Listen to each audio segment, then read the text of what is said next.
My phone shatters the darkness at 2:50 a.m., its ring piercing through the quiet of my Paris apartment. The screen glows with my sister in law's name, Rachel. Harper. Her voice breaks on a sob. Your father had a stroke. Come home quickly. The words hit like a bucket of ice water. I bolt upright, my silk sheets tangling around my legs. What hospital? St. Mary's, Rachel's breath hitches. Please hurry. My hands shake as I fumble with my laptop, booking the first flight I can find. 6,000 euros. Nearly everything in my savings, but what choice do I have? The Montmartre hotel project sits half-finished on my drafting table, its elegant lines a mockery of the chaos erupting around me. 6 months of work, my biggest commission yet, and now I'll have to abandon it. The taxi crawls through Paris traffic 40 minutes later while my mind races ahead. 8 hours trapped in a metal tube, wondering if I'll make it in time, wondering if he'll still be alive when I land. The last conversation I had with my father plays on repeat, his disapproval of my career choice, his insistence that I was wasting my potential outside the family business. My grandfather Raymond would have understood. He always said following your heart wasn't selfish if you did it with integrity. But he's been gone 3 years now, and without his gentle wisdom as a buffer, the family fractures have only deepened. The airport terminal blurs past as I run, dragging my hastily packed suitcase. I barely register checking in or boarding. My world narrows to the steady drone of engines and the tight knot in my stomach. Every minute feels like an hour. I spend the flight clutching my armrests, watching the sun crawl across the Atlantic. The woman next to me offers a sympathetic smile and a tissue. Apparently, I've been crying without realizing it. I manage a wooden thank you, but can't bring myself to explain. At the present, the taxi from JFK winds through familiar streets that somehow feel different. McGinty's Diner, where Dad used to take us for Sunday breakfast, is now a sleek coffee shop. The old movie theater has been converted to a pharmacy. Even my hometown feels like it's moved on about me. St. Mary's Hospital. I tell the driver, my voice hoarse from disuse. He nods, taking the turn onto Madison Avenue. An hour later, the emergency room entrance looms ahead, its red letters harsh in the morning light. I practically throw my fare at the driver and rush inside, wheeling my suitcase behind me. Gregory Peterson. I tell the intake nurse. He was admitted last night. Stroke. Her fingers tap across the keyboard. She frowns. I'm not seeing any record of a Gregory Peterson being admitted in the last 48 hours. That's impossible. My sister-in-law called. He's supposed to be here. More typing. Let me check our other systems. Sometimes transfers don't show up right away. 5 minutes of searching yields nothing. The cold certainty settling in my stomach has nothing to do with hospital air conditioning. I pull out my phone, hands steady now as I dial my brother's number. 1 ring, 2, 3.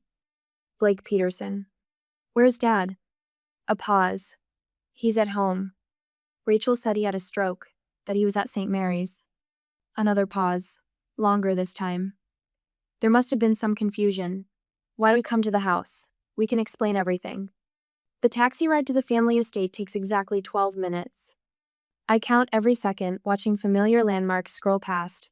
The stone wall marking the property line, the wrought iron gates, the long driveway lined with maple trees my great-grandfather planted. I don't bother ringing the bell. The front door opens under my hand, unlocked as always. The foyer gleams with its usual pristine perfection. Not a speck of dust on the antique console table, fresh flowers in the Waterford vase, family photos arranged just so. Voices drift from the library. I follow them, my heels clicking against hardwood floors. The door stands ajar. And there sits my father in his favorite leather chair, very much alive and healthy, swirling bourbon in a crystal tumbler. Legal documents, mahogany dining table. Blake stands by the fireplace, his posture too casual to be natural. And in the corner, Arthur Whitman, our family lawyer, quietly organizes papers into neat stacks. Harper. Dad's voice is warm, pleasant, as if this were any normal morning. As if they hadn't just made me empty my savings account and fly across an ocean for a lie. Thank you for coming so quickly. We have some urgent family business to discuss. Blake clears his throat. About the hospital is a false alarm. Dad's fine. I look between them, my father's practiced smile, my brother's unconvincing concern, the lawyer's careful focus on his papers. The pieces click into place with terrible clarity. They needed me here, and they knew exactly how to make it happen.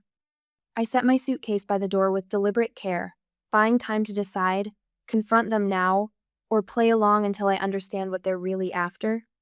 The choice crystallizes as I notice the trust paperwork among the scattered documents. My grandfather's elegant signature on the corner of one page, the word inheritance visible on another. So that's what this is about. I smooth my travel-wrinkled blazer and meet my father's eyes. Well then, I say, my voice steady, why don't you tell me what was so urgent it required faking a medical emergency? Behind me, the library door swings shut with a soft final click.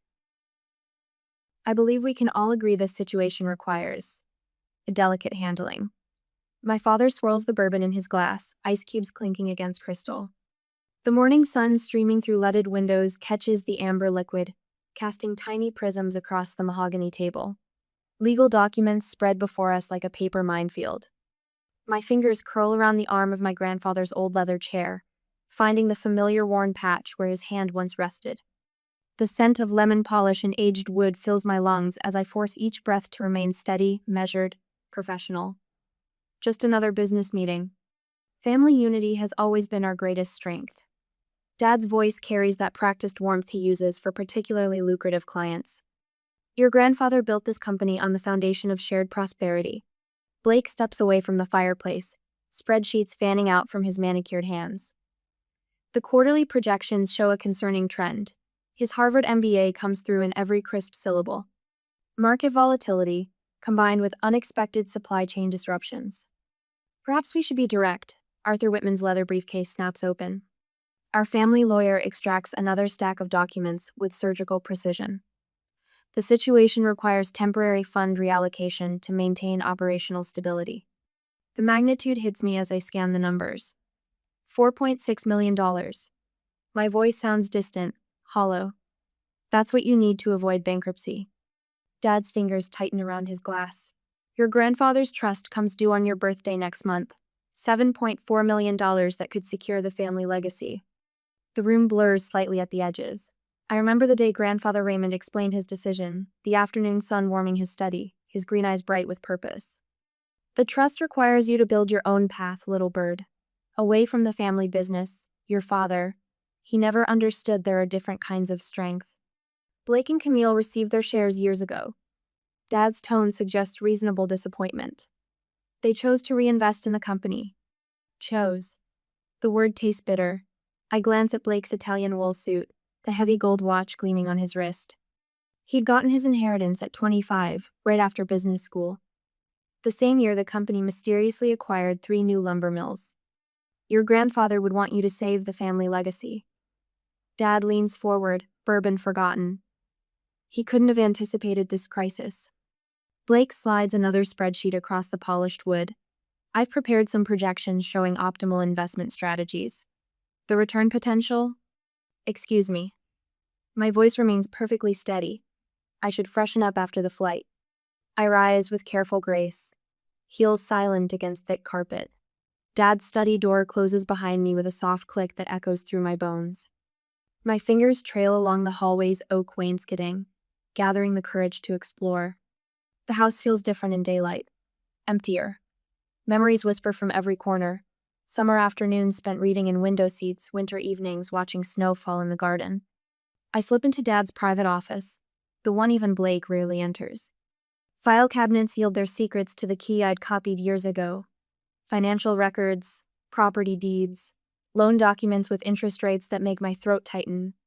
The family business bleeding money like a gutted animal. Movement in the garden catches my eye. Camille kneels among her roses, pruning shears flashing in morning light. My baby sister, the only one who never tried to shape me into something else. The French doors open silently. Dew soaks through my stockings as I cross the lawn. Harper. Camille's smile holds genuine warmth, but her eyes dart toward the house. She rises, brushing dirt from her gardening apron. I'm so sorry about everything. Are you safe? The question slips out before I can stop it. Her pruning shears snip a withered bloom. Financially? For now. Her voice drops to barely a whisper. Be careful. Blake's been moving money offshore. Shell companies, property holdings. I found some papers. I squeeze her shoulder once, memorizing the feel of worn cotton under my fingers. Time to decide, confront them now, or play the longer game. The trust paperwork surfaces in my mind. Grandfather's signature in the corner, his voice echoing across years. Patience, little bird. Sometimes the strongest position is the one they don't see you take. Back in the library, 3 pairs of eyes track my return. I smooth my blazer, channeling every negotiation I've ever handled in Paris. I appreciate the complexity of the situation. My tone suggests reasonable consideration. I'll need time to consider what's best for everyone. The tension bleeds from Dad's shoulders. Blake's smirk doesn't quite reach his eyes. Of course. Arthur Whitman gathers his papers with practiced efficiency. This is a significant decision. A few days to review everything thoroughly. I meet my father's gaze. That seems prudent. He raises his glass in agreement, perfect confidence restored. They don't see my fingers curled against my leg, nails biting into palm. Don't notice the way I catalog every document on the table, every file abandoned in their relief. They think they've won the opening move. They forget who taught me chess. Grandfather's voice whispers from the leather chair. The game isn't always what they think it is, little bird. No. Sometimes it's about discovering just how deep the betrayal goes. The next day, after talking to my grandpa's former assistant and arranging a meeting, I went to meet her. Mrs. Ainsley's arthritic fingers tremble as she unlocks the filing cabinet in her basement. The retired CPA shoots nervous glances toward her narrow windows, though we're below ground level. Your grandfather insisted I keep copies of everything. She pulls out a stack of leather-bound ledgers. Even after Blake called them redundant and had the originals destroyed. I steady my phone's camera, documenting each page she turns. The numbers tell their own story, systematic draining of company accounts, masked as business expansions. Blake's signature appears on document after document, each one bleeding a little more money into his personal ventures. Does anyone else know about these records? Mrs. Ainsley shakes her head. Raymond made me promise to keep them safe. Said someday they might matter. Her voice catches. He always worried about Blake's creative accounting. Back in my rental car, I scan through the photos. 6 days of gathering evidence, and the pattern is clear. But I need someone who understands the legal implications. Someone I can trust. The phone rings twice before she answers. Clara Warren. It's Harper Peterson. I pause, watching a neighbor walk his dog past Mrs. Ainsley's house. I need your help with Grandfather Raymond's trust. Silence stretches across the line, then, I was wondering when you'd call. Clara arrives 3 days later, her silver Mercedes parking behind the downtown diner where Reed Collins already waits. My college ex now works white-collar crime for the state. His badge stays hidden, but his eyes still hold that same sharp intelligence that first drew me to him 15 years ago. You've got quite a situation, he says, sliding into our corner booth. No hello, no small talk. Some things never change. Clara spreads the trust documents across the Formica table, careful to avoid the coffee rings. Raymond built in protections I've never seen before. Anti-coercion clauses. Specific provisions against family pressure. She taps one paragraph. He knew they might try something like this. The contract they want you to sign? Reed points to the photo on my phone. Hidden clauses. Blake's already using your inheritance as collateral. 3 new loans in the past month. My coffee grows cold while they outline criminal charges, statutes of limitations, potential sentences. The fluorescent lights flicker overhead, turning Clara's elegant silk blouse in sickly green. Outside, trucks rumble past on the highway. Drivers will never know they're witnessing the dismantling of the Peterson family legacy. If we move fast, Reed says, we can protect the evidence. But Harper, his hand stops short of touching mine. This means turning in your own father. I know, I respond, and I am ready. We plan everything and go home. Later at my hotel room, the bathroom mirror shows dark circles under my eyes. 6 days of secrets, 6 days of pretending everything's fine while I gather proof of my family's crimes. Water splashes my face but can't wash away the truth. I'm not just protecting my inheritance anymore. This is about Camille's future too. My hand stopped shaking as I dialed the number Reed gave me. Yes, I'd like to speak with the Financial Crimes Unit. My voice sounds strange in the tiled bathroom, distant. Professional. I need to report evidence of extensive fraud. 2 hours later, I sit in a government office, surrounded by state investigators. They record my statement, copy my files, document the trail of evidence leading back through years of careful deception. I write every detail in clean architect's printing. Sign my name on official forms. Watch them timestamp and file each piece of proof that will destroy my family. My father's voice echoes from childhood. Family protects family, no matter what. But he never taught us what to do when family becomes the threat. The investigator slides her card across the desk. We'll need you to maintain your routine. Act normal. Can you do that? I think of the family brunch tomorrow. My father's bourbon-soaked smile. Blake's smug confidence. The contract they expect me to sign. Yes. I tuck the card into my wallet. I can do that. Back in my hotel room, I practice my expression in the mirror. Not too eager. Not too resistant. The perfect mask of reluctant compliance they'll expect to see. Years of navigating family dynamics finally serving their purpose. My phone buzzes. A text from Blake. Don't forget brunch tomorrow, 10 a.m. sharp. Wear something nice, we're celebrating. I set my alarm, lay out my clothes, check my presentation one final time. Tomorrow they'll think I'm surrendering my inheritance. They have no idea what's really coming. The ceiling fan spins lazy circles above my bed. Sleep won't come, but that's fine. I've spent 6 days playing the dutiful daughter while building the case that will bring down our family's house of lies. Now I just have to make it through one more meal. At home the next day, the Limoges china glints in the morning light, each place setting a perfect mirror of the next. Gregory always did have an eye for presentation. I watch from the doorway as he adjusts a dessert fork, aligning it precisely with the others. The dining room table stretches before him like a battlefield, mapped out in porcelain and crystal. The coffee service needs polishing. His voice carries that familiar note of command. And make sure the contracts are arranged by the head of the table. Blake should be here any minute. The housekeeper hurries to comply, her shoes clicking against the hardwood floors. I slip away before he notices me, retreating upstairs to finish dressing for this farce of a family brunch. My charcoal gray suit armor feels appropriate for the occasion. I secure the last pearl button on my silk blouse, remembering how Mother used to say a lady always dresses for the outcome she desires. If she were here today, I wonder whose side she'd take. The doorbell chimes. Through my bedroom window, I watch Blake stride up the front walk, leather briefcase swinging. He's whistling. Actually whistling, like a man who believes he's already won. I check my watch, 10:45 a.m., everything right on schedule. When I descend the main staircase 15 minutes later, the performance is in full swing.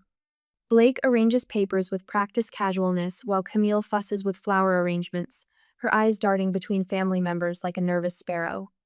Our family lawyer, Arthur Whitman, stands by the sideboard attempting small talk about the weather. Harper.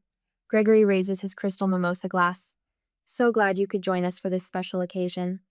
I smile, letting just enough warmth reach my eyes. I wouldn't miss it. The first course arrives, delicate crepes with fresh berries. I take small, measured bites as conversation flows around me. Blake expounds on property values in the Berkshires. Gregory pontificates about legacy planning. Camille pushes food around her plate, watching me. The expansion possibilities are remarkable, Blake says, spreading his hands. Once we consolidate the assets. How many properties have you acquired this quarter? I cut in, my tone casual. The market's been quite active. He pauses, fork halfway to his mouth. We can review the portfolio details after we handle the primary business. Of course, I sip my water, just curious about the scope of our family enterprise. Gregory clears his throat. Speaking of business, he nods to Arthur, who produces a thick envelope. Harper, we've prepared everything according to standard procedures. The transfer documents just need your signature. A toast first, Blake suggests, lifting his glass. To family unity, to preserving and growing the generational wealth our ancestors worked so hard to build. The crystal chimes as glasses meet. I let mine hover near my lips without drinking. Arthur slides the contract across the polished mahogany, aligned perfectly with my place setting. A Mont Blanc pen gleams beside it, Gregory's favorite, reserved for significant signatures. Take your time, he says. Review everything thoroughly. I open the envelope with steady hands, scanning pages I've already memorized. The hidden clauses blur between lines of standard legalese, The same traps Clara pointed out last week. I turn each page with deliberate care, feeling their eyes on me. Everything appears to be in order, I murmur. Though I'd like one final read through, if you don't mind, just to be certain. Of course. Gregory leans back, perfectly at ease. We want you completely comfortable with the arrangement. The grandfather clock in the hall strikes 11:30. As if on cue, the doorbell rings. Camille starts to rise. I'll get. No need. I fold my hands in my lap. That would be Clara Warren. Blake's chair scrapes against hardwood. Clara? What's she doing here? Heavy footsteps echo in the foyer, too many for just one person. Clara appears in the doorway, flanked by 2 state investigators in dark suits. Mr. Peterson, she nods to our father. I apologize for interrupting brunch, but these gentlemen have some questions about certain financial irregularities. Blake lunges for the contract, but one investigator is faster. Those documents are now evidence, sir. Please step away from the table. What's the meaning of this? Gregory's voice thunders. Harper, explain yourself. I meet his gaze across the ruins of our careful tableau. The meaning is quite simple, Dad. You faked a medical emergency to lure me home. You planned to coerce me into signing away my inheritance to cover up years of fraud. Did you really think I wouldn't investigate? We're your family, Blake snarls. Yes, and that's precisely why this hurts so much. The investigators move with quiet efficiency, gathering papers and electronics. No handcuffs, no dramatic arrests, just the steady dismantling of carefully constructed lies. I watch my father seem to age a decade, as he slumps in his chair, his facade finally cracking. Blake's rage radiates across the table in waves, but he stays silent as they catalog evidence. Smart man. He's probably already calculating plea bargain possibilities. Camille catches my hand as I stand to leave. I didn't know, she whispers. About any of it, I swear. I know. I squeeze her fingers gently. We'll talk soon. I walk out of that dining room without looking back, the click of my heels marking time with my heartbeat. The sun streams through leaded glass windows, catching the dust motes we stirred up. Tiny things hidden in plain sight, now impossible to ignore. Outside, birds sing in the maple trees my great-grandfather planted. The world spins on, indifferent to the implosion of the Peterson family legacy. I pause at my car, key in hand, remembering Sunday brunches from happier times. But you can't preserve a false peace by sacrificing truth. Sometimes love means choosing justice over loyalty. I start the engine and point the car toward town. I have a flight to Paris to book and a hotel design waiting to be finished. The future spreads before me like a blank page, ready for whatever I choose to build next. The next day, the oak conference table stretches between us like a battlefield. My father slumps in his leather chair, suit jacket unbuttoned, while Clara spreads documents across the polished surface. Outside the law office windows, spring rain drums against glass, nature's own testimony. The preliminary hearing is set for next Tuesday. Clara taps a blue folder. The judge granted our motion to freeze the company assets. I scan the financial printouts, each number a fresh wound. 4.6 million in misappropriated funds, 2.8 million in fraudulent loans, 1.2 million in phantom projects that never existed. My father's hands tremble as he reaches for his water glass. A week ago, those same hands gripped a bourbon tumbler with aristocratic confidence. Now his knuckles whiten against plain glass, wedding ring clicking softly. Blake's attorney called this morning. Clara's voice stays neutral, professional. They're exploring a plea arrangement. The evidence is substantial. Prison? The word scrapes my throat. Likely. The federal guidelines suggest 4 to 6 years, though cooperation could reduce that. My father's breath catches. I force myself to watch him absorb this, to witness the precise moment reality shatters his carefully constructed world. His shoulders cave inward, aging him 10 years in 10 seconds. I should have seen it, his whisper barely carries. All those expansion proposals, the irregular accounting. Raymond warned me about Blake's spending, but I thought. He presses his fingertips against closed eyes. A father wants to believe the best. Clara slides a leather journal across the table. The spine shows wear, corners softened by years of handling. My grandfather's distinctive handwriting fills the pages with architect's precision. Raymond left extensive notes about his concerns. Clara opens to a marked section. The trust structure, the career independence clause, the anti-coercion provisions. They weren't arbitrary rules. He was trying to protect you, Harper. All of you. I trace my grandfather's words. Blake shows concerning patterns with money. Gregory enables without seeing consequences. Must ensure Harper maintains independence from family influence. The journal entries span 15 years, tracking patterns I never noticed. Raymond watching, weighing, planning, building protections into his legacy like load-bearing walls and a foundation. My phone buzzes. Camille's text glows on the screen. Can we talk? Just us? Harper. My father's voice pulls me back. You don't have to do this. We can find another way. The family name. The family name belongs in handcuffs. The words snap out before I can soften them. You faked a medical emergency to manipulate me. You were going to steal my inheritance. The family name lost its meaning long before I exposed the truth. He flinches. Good. Let him feel something real for once. I've arranged counsel for both you and Blake. I gather the scattered papers into neat stacks. Quality attorneys who will protect your rights. That's more consideration than you showed me. You're still my daughter. And that's why I'm not pressing additional charges for the fake stroke scenario. I stand, smoothing my skirt. But it's also why I can't trust you anymore. I went out, leaving him speechless. The elevator ride to the lobby stretches eternal. My heels sink into plush carpet as I cross to the building's front entrance. Outside, the rain has stopped. Sunlight gleams off wet pavement. Nature's own fresh start. Camille waits at our favorite coffee shop, 2 blocks and a lifetime away from the law office. Her fingers worry the sleeve of her cardigan, a nervous habit since childhood. But her spine stays straight, shoulders squared. She's growing into her strength. Blake won't speak to me. She stirs her untouched latte. He says I chose the wrong side. There aren't sides, Cam. There's right and wrong. I know. She meets my eyes. That's why I'm grateful. For what you did. For showing me it's possible to love family without enabling them. My throat tightens. I reach across the table, squeeze her hand. We sit in comfortable silence, sisters finding solid ground in the aftermath of an earthquake. The next week blurs past in meetings and documents.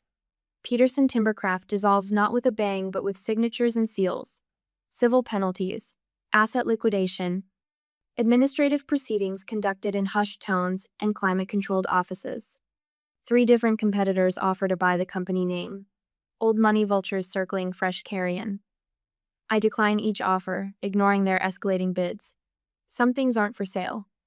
My laptop screen fills with the familiar faces of my Paris design team. The Montmartre project timeline stretches across shared documents, waiting for my return. The structural reinforcement plans arrived from the engineer. Sophie gestures to blueprints visible behind her. We can begin interior work next month if... I'll be there. The certainty in my voice surprises even me. Book the contractor. I'm flying back next week. But your family situation, Pierre's forehead creases with concern, is precisely why I need to return. I minimize the timeline, pull up my original design renderings. This is my work, my life. They don't get to derail that twice. Later that week, I return to the house.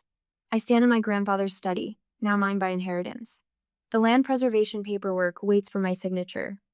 3,000 acres of forest protected from development. A legacy deeper than business empires. Raymond's photo watches from his desk. Those same green eyes I see in my mirror each morning. I touch the frame gently. You saw it all coming. My whisper fills the empty room. The manipulation, the fraud, the hard choices. You built me an escape route before I knew I'd need one. The setting sun paints the walls amber. Soon I'll board a plane, return to the life I've built. Let the lawyers handle the details. Let Blake face his consequences. Let father wrestle his conscience. My phone chimes with a text from Clara. Final papers filed. You're free to go. Free. The word settles like a key turning in a lock. I power down my laptop, slip it into my bag. The study door closes behind me with a soft click of brass on brass. Sometimes walking away isn't surrender. Sometimes it's the bravest thing you can do. I need a year to figure it out, though. A year later, The morning sun glints off the copper mansard roofs of Montmartre as I stand on the hotel's terrace, watching Paris wake. My fingers trace the smooth marble balustrade, the exact shade and finish I specified 11 months ago. Below, delivery trucks rumble over cobblestones, and the smell of fresh bread wafts up from the boulangerie on the corner. The contractor hands me the final inspection checklist. Every box ticked, every detail perfect. The restored 19th century staircase spirals through the building's heart like a ribbon of brass and mahogany. Art Deco sconces cast warm pools of light across silver-veined marble walls.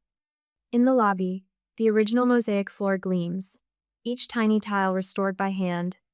My phone buzzes a photo from Camille. She's wearing a Stanford sweatshirt, flashing a peace sign from her dorm room. The text reads, "First finals week done. Call tonight?" I smile, remembering our video chat last week. She'd been curled in her desk chair, describing her architecture history professor's reaction when she mentioned having a sister who restored historic buildings in Paris. He totally geeked out. She'd laughed, asked if you'd guest lecture next semester. The weekly calls started as awkward attempts at reconnection. Now they flow easily: homework struggles, roommate drama, her tentative steps into college dating. Sometimes we talk about the harder things. Dad's quiet life in his rented condo, Blake's restricted financial dealings under court supervision. But mostly we focus on building something new between us, brick by careful brick. My therapist calls it post-traumatic growth. I call it learning to breathe again. A text from Clara Warren pops up. "Trust paperwork officially filed on your 36th birthday next week. Dinner to celebrate?" Below it, she's attached a photo of Grandfather Raymond's handwritten note, preserved in the trust documents. "To my Harper May, you build beautiful things that last." The familiar slope of his handwriting makes my throat tight. I tuck my phone away and walk to the edge of the terrace.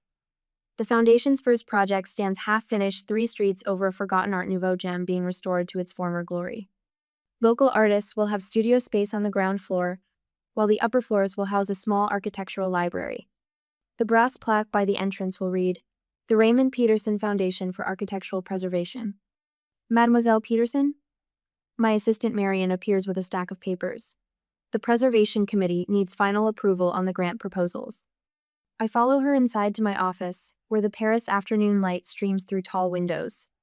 A framed photo sits on my desk, me surrounded by my design team at last month's celebration dinner. Real smiles, real connections, no hidden agendas or false unity. The grant proposals spread across my desk like a paper fan. 10 historic buildings waiting for renewal, each with its own story to tell. I pick up my pen, ready to begin. My phone lights up again. Another text from Camille. "Serious question, want to show me around Paris this summer? Promise not to criticize your French accent." A year ago, I sat in this same office at 3 in the morning, staring at a phone call that would unravel everything I thought I knew about family. The journey from that moment to this one hasn't been easy. When someone fakes a stroke to manipulate you, it's not just betrayal, it's a test of who you've become. I didn't want revenge. I wanted clarity. And I got it. Looking out over the rooftops of Paris, I think about what Grandfather Raymond used to say. The strongest foundations are built on truth. He wasn't just talking about buildings. I text Camille back. "Yes, time to show you my Paris. But first, you have to help me plan the Foundation's next restoration project. There's this amazing old theater in our hometown.